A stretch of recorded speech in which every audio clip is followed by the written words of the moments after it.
지금부터 법제사법위원회 제2법안심사 소위원회 장애인복지법 개혁안 날치기 통과 규탄 기자회견을 시작하도록 하겠습니다. 저는 정의당 국회의원 장혜영입니다. 장애인 자립생활센터는 비장애인 전문가 중심의 복지 전달 체계에 문제를 제기하면서 당사자의 주체적인 참여를 원칙으로 하고 있는 단체입니다. 복지시설들과는 차별화된 역할을 수행하면서 대한민국의 장애인 권리 증진을 위한 권리 운동체로서 발전하고 성장해온 남다른 역사를 가지고 있습니다. 그런데 국민의힘 이종석 의원은 이런 장애인 자립생활센터를 시설로 편입시키는 법안을 올해 1월에 발의를 했습니다. 한국장애인 자립생활센터 협의회는 법안이 이런 센터의 정체성을 훼손하고 센터가 해왔었던 장애인 권리 보장을 위한 움직임을 훼손하는 법안임을 지적하면서 지속적으로 반대 의견을 개진해왔습니다. 지난 4월 26일에 보건복지위 제2법안심사 소위에서 이종석 의원과 이기일 복지부 제1차관은 한자연이 이 법안의 추진에 찬성했다는 거짓 주장을 하면서 이 법안을 통과시켰습니다. 4월 27일 보건복지위 전체회의 통과 이후에 한자협의 상임위 통과 과정에 대한 문제 제기를 통해서 7월 26일 법사위 전체회의에서 이 소위로 회부된 바가 있습니다. 결국 상임위를 통과시키기에는 이 법안에 많은 문제가 있고 또 단체 간 이견이 첨예하기 때문에 이 법안에 대해서는 수기를 하기로 결정을 한 것이었습니다. 그러나 바로 어제 법제사법위원회 제2소위원회에서 이 법안이 상정된 후 날치기 통과되었습니다.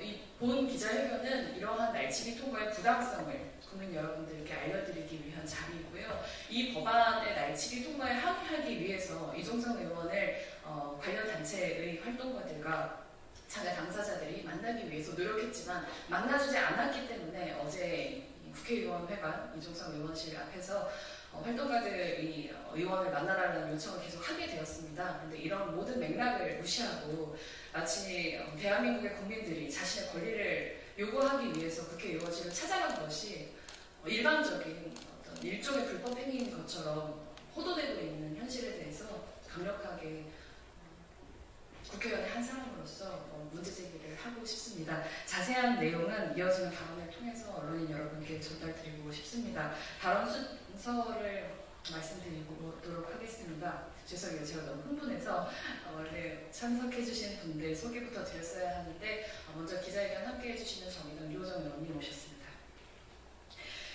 그리고 이음 장애인 자립생활센터의 문혜린 센터장님 오셨습니다. 그리고 한자협의 이영숙 부회장님 오셨습니다. 백인혁 정책국장님 오셨습니다. 박현 조직실장님 오셨습니다. 네, 그러면 발언은요 백인혁 정책국장님께 경과보고를 듣고 이영숙 부회장님, 박현 조직실장님 그리고 문혜린 센터장님으로부터 발언을 청해 듣는 순서로 하겠습니다.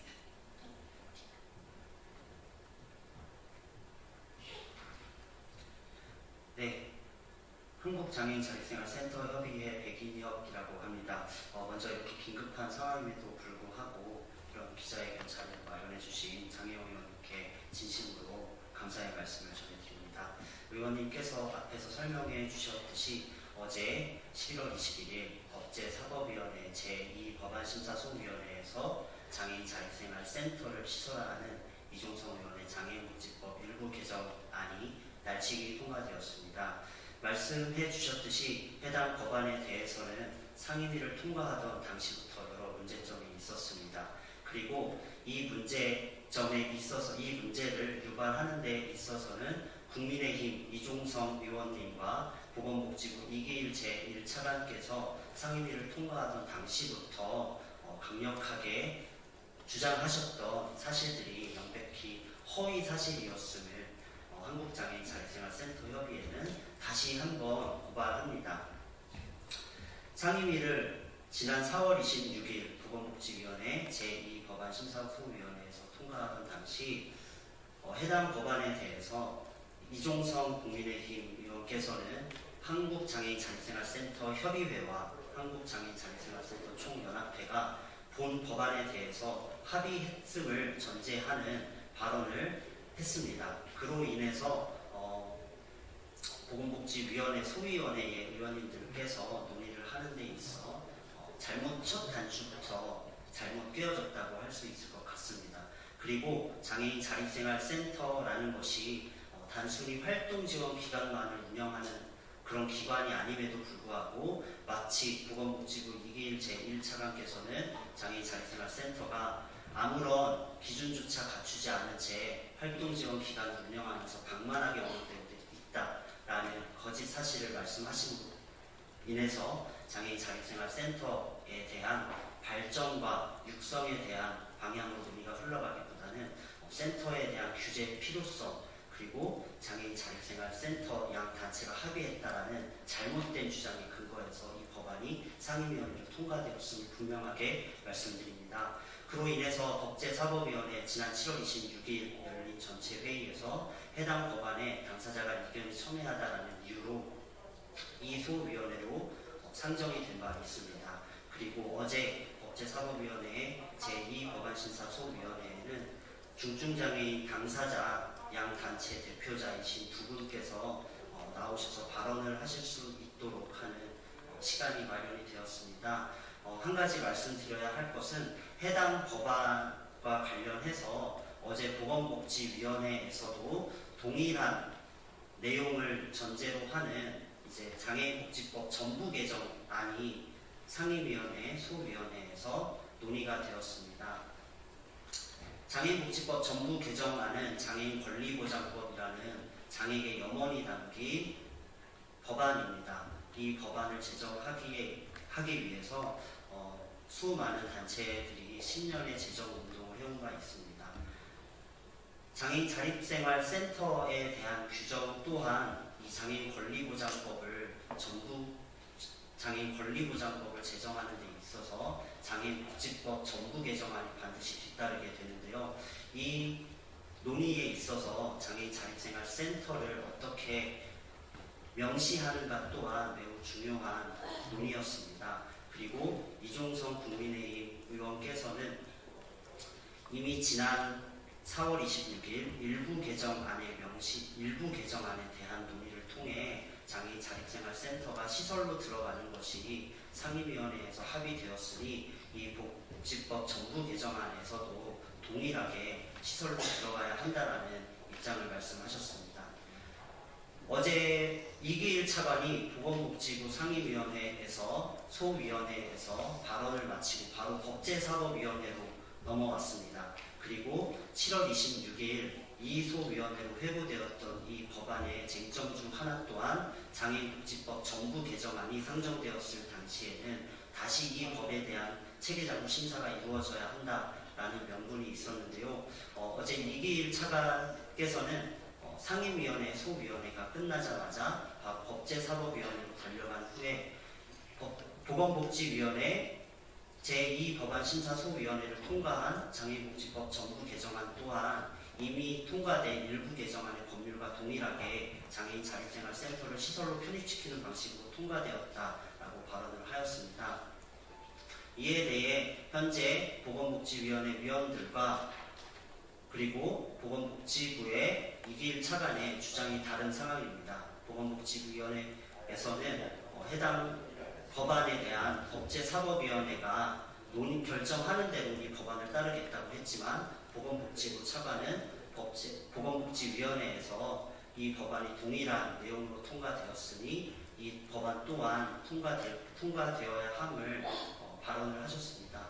말씀드렸다시피 이렇게 국회의원과 그리고 보건복지부 부처의 차관과 말이 다른 상황입니다. 그리고 그 과정에서 이 논의에 대한 양 단체의 합의가 전제되었다라는 이종성 국민의힘 의원의 잘못된 발언으로 인해서 이 법이 이렇게 잘못된 사실관계와 사기에 가까운 주장들로 인해서 날치기 통과되었음을 강력하게 규탄하며 사실들을 고발합니다. 그리고 이러한 사실들에 대해서 문제 제기를 하고 이런 거짓된 주장들로 통과된 법안을 철회시켜 줄 것을 요청하면서 어제 저희는 이종성 의원실에 찾아가서 만나줄 것을 호소하였습니다. 그렇지만 이종성 의원님께서는 이렇게 잘못된 사실들을 정정하기 위해 찾아온 우리 장애인 활동가들과 비장애인 활동가들을 법법으로 마치 범법 단체인 것처럼만 포장하는 기자회견을 앞서 진행하신 것으로 알고 있습니다. 이런 상황들에 대해서는 어제부터 오늘 아침까지 이종성 의원실에서 면담을 요청하며 밤을 지새야 했던 활동가들의 발언을 통해서 더 자세히 전해드리면 좋을 것 같습니다. 발언이 길어졌습니다. 감사합니다. 네, 한국장애인 자유생활센터협의회 부회장 이영수입니다.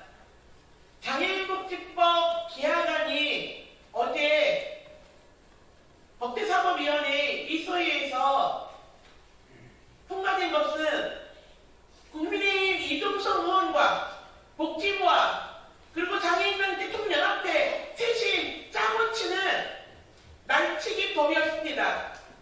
저희는 장애인복지법 개헌안을 한국장애인 자유센터협의회는 절대로 한 번도 합의한 적이 없습니다. 거짓으로 일관해서 날치기 통과한 이 법을 저희는 이종성 의원을 만나서 다시 한번 요청하기 위해서 어제 오후 4시 40분경에 이종성 의원실을 방문했습니다. 그 의원실 앞에서 이종성 의원을 만나 뵙고도 했습니다. 그리고 연합회 회장이 국회에 왔다고 해서 연합회 회장도 만난다고 해서 연합회 회장이 왔습니다. 연합회 회장 우리 앞에서 뭐라고 했습니까? 나는 모른다. 이종성 의원이 혼자 발의한 거다. 그리고 연합회는 이 장애인복지법 개헌안이 법적 지위를 높여주고 장애인들의 센터 종사자의 처우에서만 우리는 약속받아서 합의한 거라고 얘기했습니다. 그것을 어떻게 생각했습니다? 그것을 어떻게 이종성 의원이 복지부가 그걸 책임지겠다고 했습니다. 그래서 이종성 의원을 기다렸습니다. 저희는 8시 40분까지 이종성 의원을 기다리면서 이종성 의원께 직원에게 요청했습니다.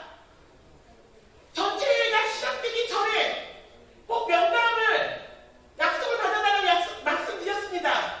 그런데도 답은 없고 직원들도 다 퇴근해서 저희가 잠을 자기 위해서 그 자리에서 기다린다고 문자도 보냈습니다. 의원님이 오실 때까지 기다리겠다고. 저희는 국민의 한 사람입니다. 이종성 의원도 의원실에 와서 질문실 하겠습니다. 저희가 개인 이종성 의원 집안에 들어온 것도 아니고 질문실에서 기다린 겁니다. 그것이 어떻게 범법자입니까? 어떻게 법대로 뭐라 합니까? 이종성 의원도 장애인 당사자고 저희도 장애인 당사자입니다. 저희는 한정운전사 없이는 아무것도 할 수 없는 중증장애인입니다. 그럼에도 이종성 의원은 한정운전사를 자동차 내버리고 저희에게 야간치라고 호도했습니다. 야간치는 누구입니까? 장애인의 목소리를 제대로 가져도 않는 국회의원이 제대로 된 축구입니까? 너무 억울합니다. 지금이라도 당장 장애인복지법 개헌안을 철회하십시오. 그리고 사과하십시오. 누가 누구한테 양아치라고 호도합니까? 저희는 끝까지 물러설 수 없습니다. 끝까지 투쟁하겠습니다. 고맙습니다.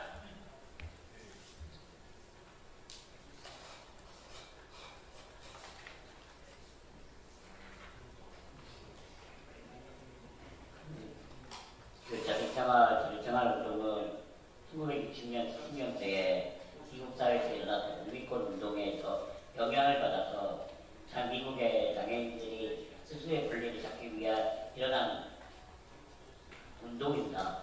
그런 자유생활운동에 세상의 철학이 있었음에도 불구하고 지금은 대한민국의 장애인복지에서의 많은 자본과 권력을 가지고 자기들끼리 질서를 만들어 놓고 그 질서 속에서 벗어나면서 거기서 잘라내는 이런 거대 법인과 시설들의 그 속에 장애인 자립생활센터 그리고 당사자들이 만들어내는 자동모임 같은 장애인 자립생활센터를 그 질서 속에 집어넣는다는 것은 중증장애인들이 장애인 자립생활센터에서 일하거나 활동하지 말라는 얘기와 마찬가지입니다. 한국 대한민국의 장애인 자립생활 운동이 시작한 지 20년이 됐습니다. 20년 동안 수많은 변화가 일어나고 장애인 단체들이 길거리에 나서서 자신의 권리를 외쳤습니다. 그 권리에 장애인 자립생활센터가 있었고요.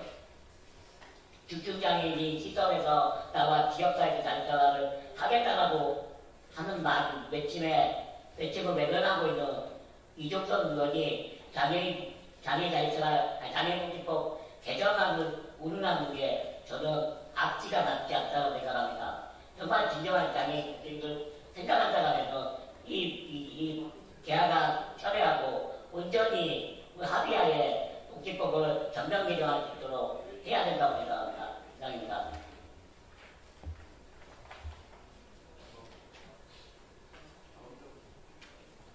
네. 지금 저의 심정은 길을 잃은 것 같습니다. 앞으로 이 아이엠 센터를 어떤 방향으로 어떤 사람들과 활동을 이어나가야 될지 막막합니다. 9월 달에 이 법안에 대해 다시 한번 양측 간의 대표들과 그다음에 그 자리에 저도 물론 포함이 되었고요. 이종석 의원까지 같이 상대대면을 하면서 이야기를 했습니다. 그때까지도 서로의 의견들을 좁히지 못하자 이종석 의원은 분명히 얘기를 했습니다.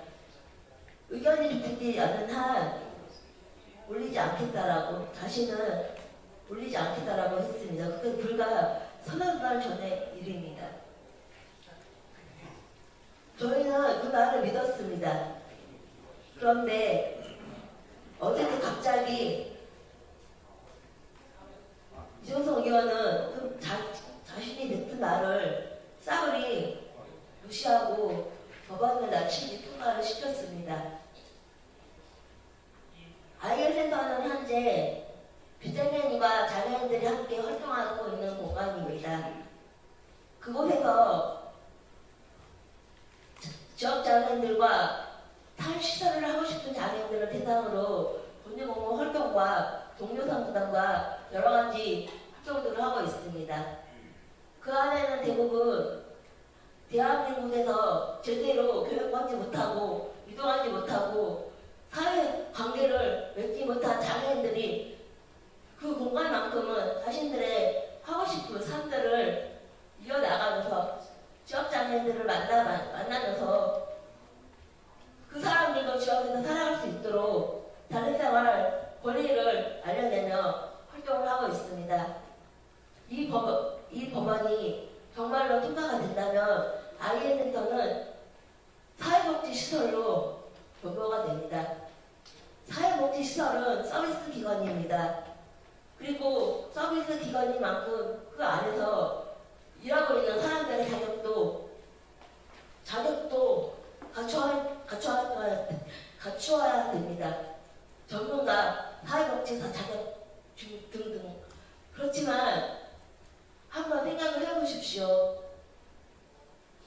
저희들은 여전히 대한민국에서 장애인들은 이동에 대해, 교육에 대해, 노동할 권리에 대해 이야기를 하고 있지만 어떻게 하루아침에 장애인들이 그런 전문성을 갖출 수가 있겠습니까? 그것은 아이엠 센터를 죽이는 것이고 그 안에서 함께 활동하고 있는 장애인들을 또다시 거리로 내모놓은 길일 것입니다. 아침에 이종석 의원이 들어와서 그랬습니다. 당장은 죽지 않지 않느냐. 1년, 2년 기간이 남았는데 왜 그렇게 난리냐. 저희들은 그럼 시한부 기간을 보내야 합니까? 1년 뒤에는, 2년 뒤에는 아이엠 센터에서 활동하고 있는 장애인분들을 그럼 당신들은 전문성이 없으니까, 자격증이 없으니까 더 이상 일을 할 수 없게 된다, 활동을 할 수 없게 된다라고 하면서 내쫓고 내몰리고 그래야 합니까? 이 법안은 반드시 통과가 되면 안 됩니다. 진심을 담아, 간절한 마음을 담아 이야기를 드립니다. 네, 발언해주신 세 분 활동가분들께 감사드립니다. 언론인 여러분께 다시 한번 간곡하게 말씀드리고 싶습니다. 지금의 대한민국의 장애인 복지 체계는 철저히 비장애인들의 장애인에 대한 시혜와 동정에 기반해서 만들어진 시스템입니다. 이 안에서 장애 당사자들이 스스로 주체가 되어서 돌봄의 주체이자 자립의 주체로서 살아갈 수 있도록 하기 위해서는 이 체계 전반에 대한 변화가 필요합니다. 이런 체계 전반에 대한 변화가 없이 단순히 존재하는 자립생활센터를 기존의 시스템 안으로 편입하는 것이 결코 지금 우리 사회에서 소외되고 배제되고 있는 장애인들을 위한 일이 아닙니다. 다소 그간의 맥락을 따라오지 않은 분들께는 좀 복잡한 설명이었을 수는 있겠지만 이런 방식의 날치기 계약에 저는 도저히 동의할 수 없고 이 과정에서 일어난 장애인들의 외침을 무조건적으로 단편적으로 매도하는 것 역시 동의할 수 없습니다. 여러분들의 인권에 기반한 언론의 취재를 당부드립니다. 이것으로 기자회견 마치도록 하겠습니다. 고맙습니다.